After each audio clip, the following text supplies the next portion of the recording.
আসসালামু আলাইকুম। আপনারা সবাই কেমন আছেন? নিশ্চয়ই ভালো আছেন। Welcome back to my channel. সবাইকে রমাদান মোবারক এবং রমজানে অনেক অনেক শুভেচ্ছা। আজকে আমি আপনাদের সামনে ক্যাবেজ পাকোড়ার রেসিপি নিয়ে হাজির হয়েছি। আশা করি ভিডিওটা আপনাদের ভালো লাগবে। ভালো লাগলে লাইক, কমেন্ট এবং ফ্রেন্ডসদেরকে শেয়ার করবেন। এখন চলুন এই পাকোড়া বানাতে কী কী উপকরণ নিয়েছি সেগুলো আপনাদেরকে দেখে। ক্যাবেজ পাকোড়া বানানোর জন্য এখানে আমি স্মল আকারে একটা ক্যাবেজ নিয়েছি, যেটাকে আস্তে ক্যাবেজ ধুয়ে নিয়েছি। ধনিয়া পাতা, অনিয়ন কুচি, দুটো কাঁচামরিচ কুচি, জালটা আপনাদের পছন্দ মতো দেবেন। ফ্রাই করার জন্য অয়েল, স্বাদ মতো লবণ, হাফ টিস্পুন আমি টালা জিরা পাউডার দেব, turmeric powder half teaspoon, red chilli powder half teaspoon এবং গরম মশলা পাউডার হাফ টিস্পুন এবং এই কাপে 1 কাপ বেসন নিয়েছি। এখন চলুন প্রথমে আমি বাঁধাকপিটা কেটে নেব। আমি ক্যাবেজটাকে সালাতের যে হ্যান্ডলারটা আছে সেটা দিয়ে এরকম করে কেটে নিচ্ছি। একটু স্মল আকারে মিহি কাটা হলে পাকোড়াটা খেতে খুবই টেস্টি হবে এবং সিদ্ধও হবে। এই দেখুন, এখন স্মল করে আমি ক্যাবেজগুলোকে কেটে নিচ্ছি। মোটামুটি আমার যে পরিমাণ ক্যাবেজের দরকার সে পরিমাণ আমি ক্যাবেজগুলো কেটে নিয়েছি এবং একটা বোলের মধ্যে এগুলো এখন নিয়ে নিচ্ছি। ক্যাবেজগুলোকে কেটে আমি একটা বাটির মধ্যে নিয়ে নিয়েছি। এখন আমি প্রথমে অনিয়ন কুচি, গ্রিন চিলি, জালটা আপনারা পছন্দ মতো দেবেন। আরও বেশি জাল খেতে পছন্দ করলে আরও বেশি মরিচ দেবেন। ধনিয়া পাতা আমি একটু কম জাল দিচ্ছি, যেহেতু আমার বাচ্চারা পছন্দ করে পাকোড়া খেতে। হাফ টিস্পুন হলুদের পাউডার, হাফ টিস্পুন লাল মরিচের পাউডার এবং হাফ টিস্পুন গরম মশলা পাউডার এবং হাফ টিস্পুন আমি টালা জিরা পাউডারটা দিচ্ছি। এটা অপশনাল, গন্ধ হওয়ার জন্য। স্বাদ মতো লবণ এবং বেসনটা দিয়ে দিচ্ছি। দিয়ে এগুলোকে খুব ভালো করে মাখিয়ে নেব। লাগলে অল্প একটু পানি অ্যাড করে নেব। এই দেখুন, খুব ভালো করে এগুলোকে মাখিয়ে নিচ্ছি। আমি অল্প একটু পানি অ্যাড করে নিচ্ছি, কারণ এটাকে মাখা করে মাখানোর জন্য। এই দেখুন, তাহলে একসাথে পাকোড়াটা পেঁয়াজের শেপে আমি দিতে পারবো চুলায়, তাই সেরকম করে এটাকে আমি বানিয়ে নিচ্ছি। দেখুন, খুব ভালো করে এটাকে মাখাতে হবে, কারণ এটা মাখানোর মধ্যেই ক্যাবেজ পাকোড়ার স্বাদ। এই দেখুন, এবং ক্যাবেজটাও খুব ভালো করে মিহি করে কেটে নেবেন, তাহলে পাকোড়াটা তেলে দেওয়ার সময় আর চারদিকে এটা ছিঁড়ে চলে যাবে না, একসাথে এটা জমাট বাঁধবে। এই দেখুন, আমি খুব ভালো করে আমি অল্প একটু পানি দিয়ে ক্যাবেজটাকে মাখিয়ে নিয়েছি। এখন আপনাদেরকে দেখিয়ে দিচ্ছি কীভাবে হবে।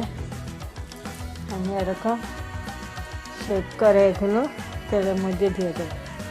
ক্যাবেজ পাকোড়া বানানোর জন্য আমি ফ্রাই প্যানে তেল দিয়ে দিয়েছি এবং তেলটা গরম হয়ে গেছে এবং একটা প্লেটে আমি পাকোড়াগুলো গোল শেপে দেওয়ার জন্য কিছু আমি এরকম করে রেখে দিয়েছি, যাতে পেঁয়াজের আকারে সেবে আমি এগুলোকে দিতে পারি।